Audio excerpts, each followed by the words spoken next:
Alright people, this is Brad the Lad back again with another video. Hope you're all well this morning, hope you've all slept well. I haven't had, last night didn't really have the greatest sleep. I have had a few hours though, so I'll be okay. So guys, today I'm going to try something a bit different. So for a long time, I've been trying to compare some Premier League clubs to foreign clubs, so basically clubs in around Europe. By the way, I haven't got them all, so please don't be offended. Some of them still a bit undecided, but I just thought I'd do this for a bit of fun since it is the boring international break. So yeah, let's dive straight into it. So the first club I'm gonna say is Philadelphia Union from the US, and I'm going to compare them to Fulham. Brighton were a contender, but yeah, I think I chose Fulham. Fulham is a lovely, plucky little ground, and it's very different to many other grounds, and they're an underdog team, a bit like Philadelphia Union, it brings something a bit different. There isn't any connection between Philadelphia and Fulham. I've heard there is some Fulham supporting people in Philadelphia, and Fulham. I don't know if it kind of sounds a little bit the same. And Fulham are a team that have gone to Europe, and Philadelphia Union are a team that finished top of the league, but they didn't win the league, which is weird. I'm not sure how that works. They did win their first trophy, but I don't know. They're either River End, like they do at Craven Cottage, and they're a big underdog team, and and I like that. I like a bit of that. It's interesting. Did you know Rennie Muhlenstein? He used to manage Fulham. He also was a advisor to the management of Philadelphia Union. So yeah, there is a little bit of a connection there, and obviously I'm a big fan of Phil Neville, and he said he loves going to Philadelphia, and Craven Cottage is also one of his favourite grounds to go to. And this is a bit of a weird one. Do you remember Felix Magath with the cheese and everything, and Breda Hangeland? Yeah, well, he decided, Philadelphia, the cheese at gate at Fulham, it just combines together really well. So yeah, Philadelphia, I'm going to compare them to Fulham. Right, the next one is one in Scotland. It is St Johnstone Football Club. I think you might have heard of them before. Scottish fans of the channel, please let me know if there's any St Johnstone fans in here. I'm going to compare you guys to Crystal Palace. Now, this is a difficult one. I had clubs like Southampton.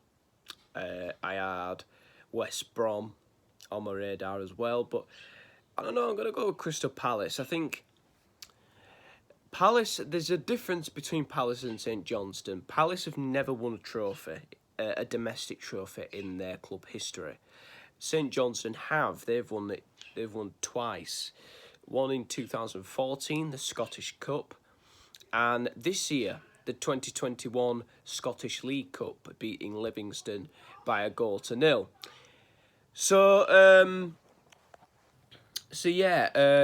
Why do I compare them? Well, I look at the stadium really, and it's it's a very tight, compact stadium. And I like that. I like it brings something a bit different. There's bits of the ground outside the ground where you can see like the outside. There's like a few trees, and you can just see the outside and it's not like a huge stadium. By the way, I've got nothing against huge stadiums, but I find small stadiums quite fascinating, and I think St Johnstone compares well with Crystal Palace. Former Crystal Palace player Stephen Dobbie and James McArthur, who currently plays for Crystal Palace, he was a part of a St Johnstone academy before he started his career. So, St Johnstone, I compare them to Crystal Palace. The next club I have got on the radar is Inter Milan, and I'm going to compare them with my team, Manchester United. Reason being, look at the signings that they've made. They continue to sign Man United, flops, rejects. I don't know. Not all of them are rejects, by the way. So there's Romelu Lukaku, Ashley Young, Alexis Sanchez, Nemanja Vidic, and we also had Jose Mourinho, former manager of Inter. So yeah, it really combines well. It was a pretty easy one. Two clubs that have won the Champions League, won the European trophy under Mourinho. We won the Europa League.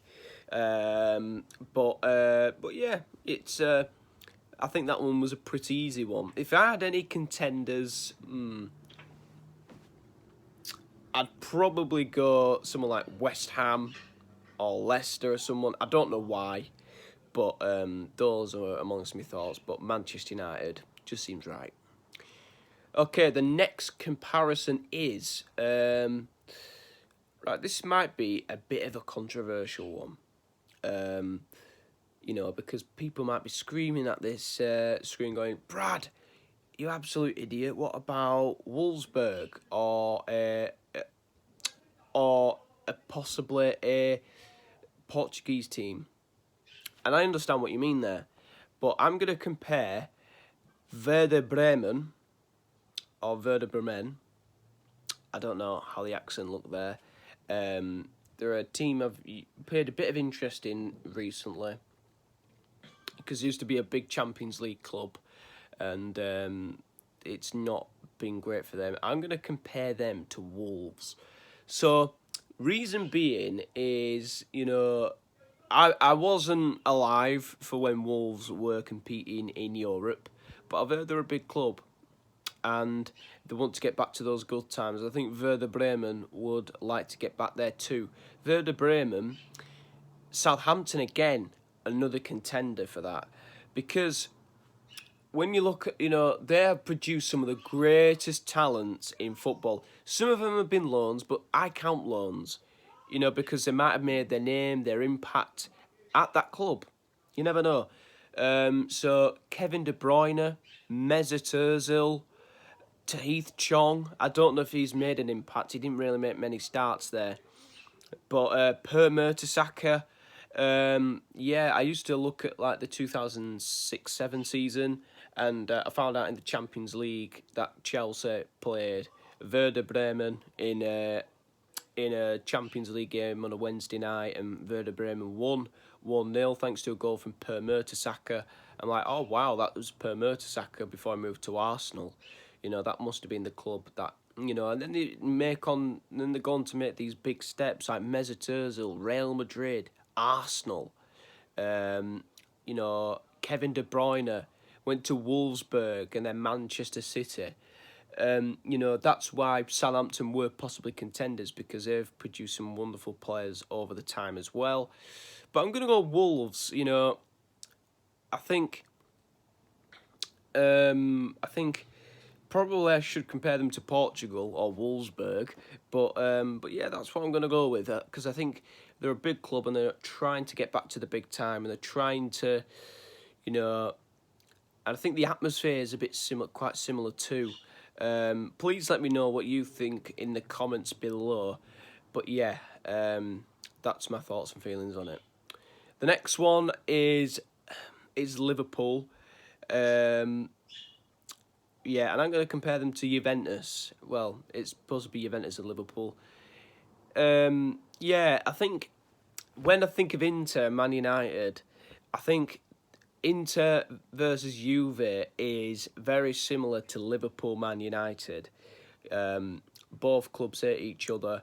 You know, I don't really search if there's been any former Liverpool and Juve players. I could look into that in a later on.